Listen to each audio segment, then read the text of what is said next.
With the recent attacks on Saudi oil facilities, it raises the question, why were the Saudis, who have a modern, highly capable air defense network, unable to stop it? Also, along a similar line, just how was this attack carried out without it being detected? Saudi Arabia has dozens of modern early warning radars, medium-range Patriot, and shorter-range air defenses, and not to mention the numerous US assets in the region, and not one of them detected this attack. So what happened? But first, big thanks to Vikings War of Clans for sponsoring this video. This is a fun game, one I can easily see myself getting too addicted to. One thing I really do like about the game is that it is much more intuitive than others. Some mobile games I've tried to play seem overly complicated with too many small tidbits you have to learn before you can really enjoy the game. Also, it really reminds me of the old PC RPG games I used to play back in the 90s and early 2000s, where you collect resources, upgrade buildings to advance, and battle enemies. But it's free. Also, you can play whenever you want and not have to fight your sister for the computer like I had to do back in the day. Plus, there are different styles you can choose from. Personally, I like to raise a powerful army and become a warlord, but you might have guessed that from the theme of my channel. Also, the graphics are incredible, and it's free, so you really cannot beat that. Check the game out, you won't be disappointed. Help support my channel by downloading Vikings for free, only from my links in the description box, and get the special bonus of 200 gold coins and a protective shield. Don't forget to look me up and join my Vikings clan under my nickname CovertCabal no space. Again, that's Vikings War of Clans. First, a little background for those who might not be familiar with the current situation. Saudi Arabia and Iran are at odds, sometimes reminiscent of the Cold War between the US and Soviet Union. Each are competing against each other for control and influence over the Middle East. Also, like the Cold War, they have fought indirectly through proxies in Syria, Yemen, and others. Yemen is currently the most prevalent. Right now, they are involved in a civil war, the two major groups fighting being the Hadi government and the Houthi.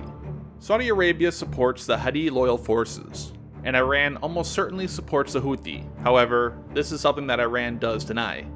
Several weapons shipments to the Houthis from Iran have been intercepted, and many Iranian components and hardware has been found in Houthi-launched ballistic and cruise missiles, further supporting the claims that Iran is backing the group. Since the US has pulled out of the JCPOA, better known as simply the Iran nuclear deal, and renewed economic sanctions on Iran, there has been a major increase of attacks in the Persian Gulf and Saudi Arabia.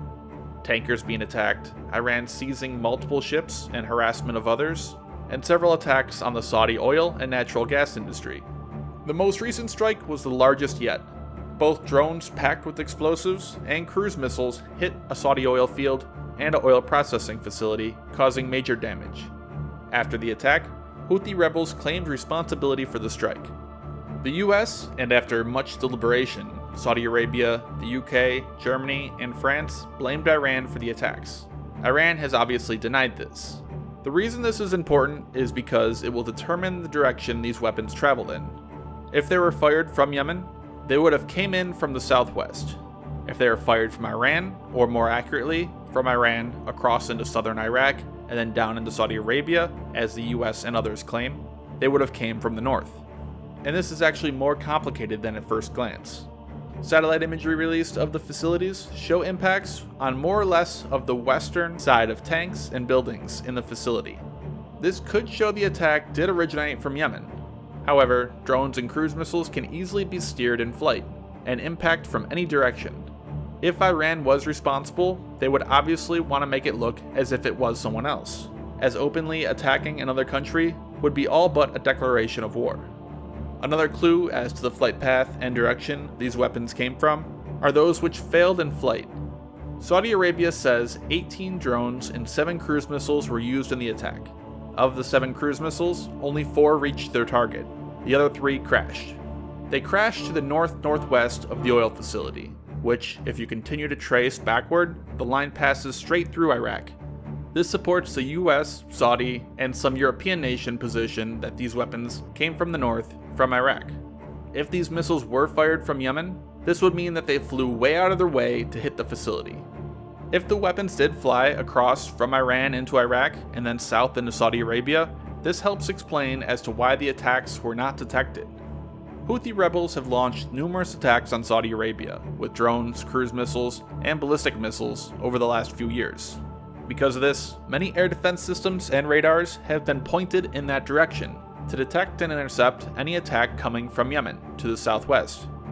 This can actually be seen in satellite imagery of different Patriot air defense sites in Saudi Arabia.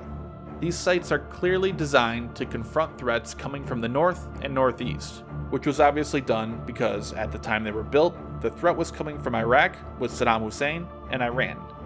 But as you can see, the launchers of these sites are turned around, facing south, as today there is a more imminent threat coming from Yemen. So this is one reason. Basically, Saudi Arabia did not detect the attack because it was likely looking in the wrong direction. Second is due to the nature of drones and cruise missiles themselves.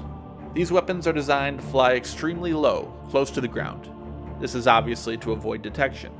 Because of the curvature of the Earth, radars cannot detect these low-flying weapons unless they are within around 30 kilometers, and usually even less than that. Hills, trees, buildings, and more will further decrease that detection range by blocking the line of sight. Even if the surrounding area is perfectly flat and these weapons fly on a path that comes within 30 kilometers of an air defense radar, their small size makes them extremely difficult to detect from the background clutter. These weapons' flight path was likely planned in a way that avoided air defense sites and populated areas. If the weapons did come from the north, from Iraq, this would be relatively simple, as much of the region between there and the Saudi facilities is desert. This same fact is true with why the US likely failed to detect these weapons in flight as well. US facilities in Qatar and the UAE are focused to the northeast, toward Iran, and not to the west, where they likely flew. So it's understandable why the attacks were not detected, and why longer-range weapons like the Patriot did not and could not stop them. Even if the attack did come from the southwest, from Yemen, it is more than possible the attack would not have been detected and intercepted by a Patriot. But what about the short-range air defenses? The oil processing facility that was attacked have several short-range air defense systems surrounding it. Saudi variants of the Crotal and Skyguard Orlikon AAA system were present. These should, in theory, have been able to detect the attack. The problem with air defense, in general, is that it is no silver bullet. As a defender, you have to be on guard 24 hours a day, 7 days a week, 100% of the time, searching for any possible threat in any direction. It is a much more difficult position than that of the offender, who can strike at any time. Even if these short-range systems are extremely capable and have a high probability of kill value, they still have that human element. Some systems are much more autonomous, but you do not want this thing accidentally shooting down a civilian aircraft or engaging the wrong target. Also, they need to be maintained, with all the systems working perfectly and manned by highly motivated personnel remaining vigilant. The defender's job is simply much more difficult, especially without any prior notice or increased tensions that would have put them on higher alert, and this is true with any country, whether it's Russia, Iran, China, the US, etc. In response to this attack, Saudi Arabia will likely increase their defensive posture and attempt to watch the skies in multiple directions. But they do have limited resources.